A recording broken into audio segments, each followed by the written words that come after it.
他那个时候也给我打电话，就问我愿不愿意给他儿子当干爹。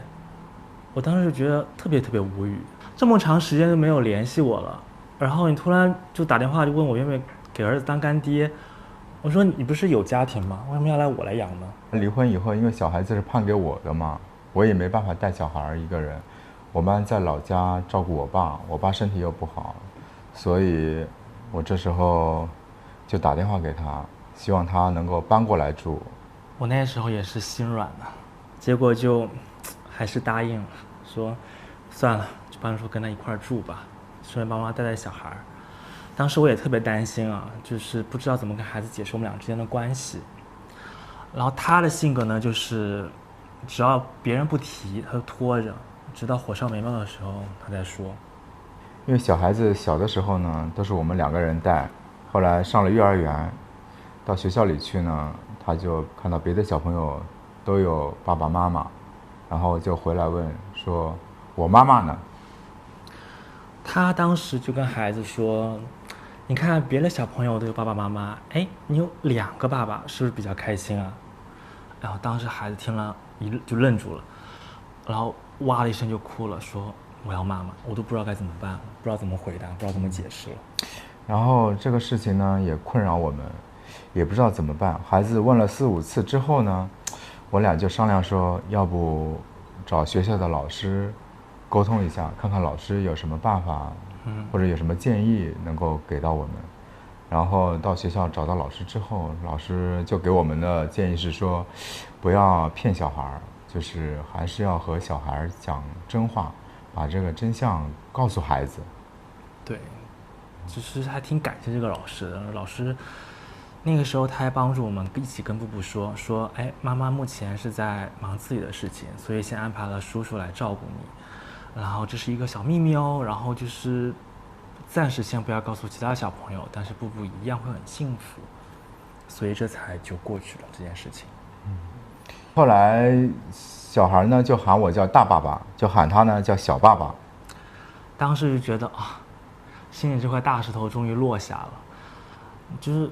但是没过多久啊，就孩子上大班的时候吧，然后就是他工作的地方出事儿了，他作为经理一个人担了全责，然后就被关进去了半年。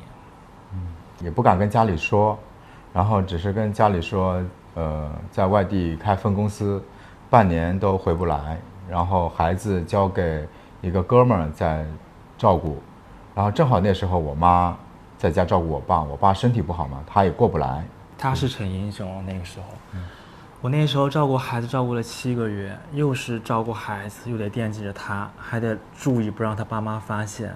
对，我知道，就是其实他带孩子也特别不容易啊，在那段时间，因为学校里面也经常让家长就是做一些亲子的教育嘛，做一些亲子互动，时不时的让家长准备些东西啊，准备些礼物啊，给小孩带到学校去和小朋友们分享。然后有一次他工作忙，可能给忘了，然后就临时买了一些吃的，让小孩带到学校去。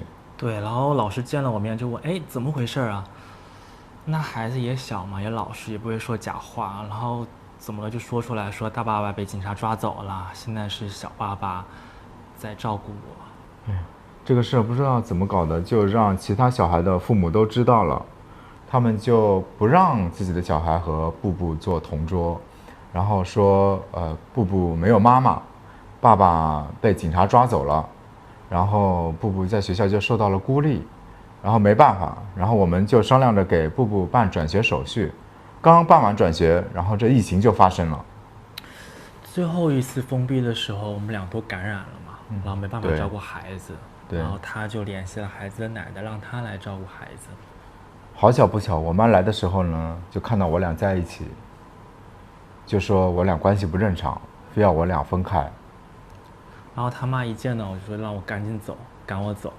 然后我没办法，就在外面租了一套房子，让我妈和孩子单独住。有一天呢，学校就发生了一件事儿，就小孩啊，在学校上体育课的时候啊，把腿给摔伤了，摔伤就打紧急联系人嘛，就把孩子接走。我那时候留的紧急联系人就是他就到学校把小孩给接走了。接走之后，我妈放学的时候呢，就去接小孩，没接到，就发现小孩是她接走了，就特别生气。当时，他妈就差点要报警了，说孩子被不认识人劫走了。他这么一闹，整个学校都知道我们家的事情了。最后得亏什么呀？就是学校布置作业嘛，需要做什么 PPT 啊、手抄报啊什么的，他妈不会，他也不会，只能是我，所以这才我又见到孩子了。因为小孩这些家庭作业啊，都需要家长去辅导完成嘛。就是我妈也不会，我也不会，就是全都是依赖这个小爸爸。后来我妈没办法，就回老家了，就又回去照顾我爸。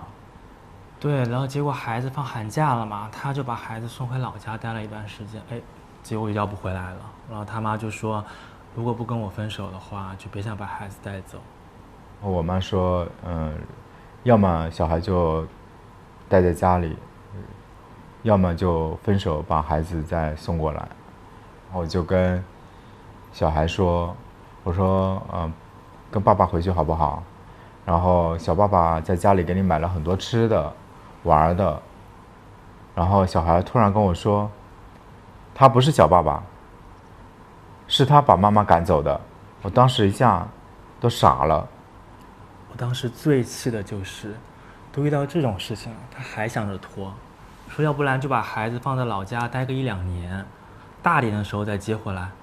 我说，孩子过了一个寒假就觉得我是坏人了，那再过个2年，你觉得他便觉得我是什么样子？你说说看，是不是？是。然后就为了把孩子接出来，然后我们就骗我妈，就说已经分开了。然后我就把家里重新布置了一下嘛，然后这又把孩子接出来。接出来之后，然后就跟孩子说，如果奶奶问起来的话，就不要告诉奶奶小爸爸有来过。为了赶我走，他妈还把这件事情全部告诉了孩子的妈妈。现在最新的情况就是，孩子的妈妈坚决要把孩子带走，也就是他前妻啊。我妈当时确实做了一些极端的事情啊，就是为了让我俩分开。然后没想到我前妻动真格的了，说要把这个抚养权给拿走。但是我妈哪肯啊？因为孩子是跟我们一起长大的，我们养了这么多年，跟孩子特别有感情，谁也舍不得让孩子走啊。对啊，这么多年我们俩付出了很多精力啊、心血啊，倾注了很多感情在孩子上面，就真的希望孩子好。说真的啊，他这个小爸爸对孩子的这个照顾啊、关心啊，比我这个亲爹还要强。从孩子2岁到现在，我带他带了有7年了，但有什么用呢？毕竟小爸爸又不是亲爸爸。确实委屈了你啊。我现在最大的心愿就是希望孩子能够明白，就是2个爸爸都是很爱他的。是，就是不管怎么样，孩子是无辜的。我就希望大人的事情不要伤害到孩子，不要影响到孩子。大人的事情就是大人解决，孩子就是无辜的嘛，让他很健康快乐成长就够了。他长大以后，他可能自然就会明白这些事情。就是孩子长这么大，我们确实付出了很多，特别是他。然后我们希望小孩长大以后能够理解我们，能够明白这一点。我能够作为演员去代替当事人去发言，去告诉大家，去传播这个事情，我觉得是一件特别有意义的事情。其实这个故事就发生在我们每个人的身边，它是特别具有一个中国典型性的一个社会现象。我相信除了这个故事以外，还有千千万万的这样的故事正在发生。不要去迎合别人，去伤害别人。我也相信在未来的某一天，会有越来越多的人能够去了解他们，能够爱他们。当然我相信以后可能会有法律啊，能够去保护他们。